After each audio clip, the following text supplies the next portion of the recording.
Welcome to TechLeaper channel. In today's video, I'll show you how to enable or disable Windows Firewall on your Windows 10 laptop or desktop computer. So just follow me. At first, go to your search bar and type for gpedit.msc, which is basically group edit, and just open this. You have to have administrator permission for this. And after that, just expand the left side section. From here, under local computer policy, go inside computer configuration and just expand Windows settings. From here, expand security settings. Then just expand this place a little bit more. From here, you need to expand Windows Defender Firewall with advanced security. Then you need to click on this.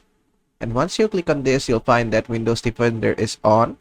Now to disable it, just click on this Windows Defender Firewall properties. From here, on public profile or domain profile, make sure it's turned off or not configured.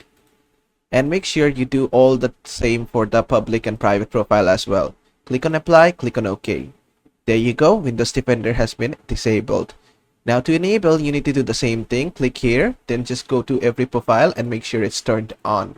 Just do it for every single profile. Then just click on apply, click on OK. Then just go ahead and restart your PC.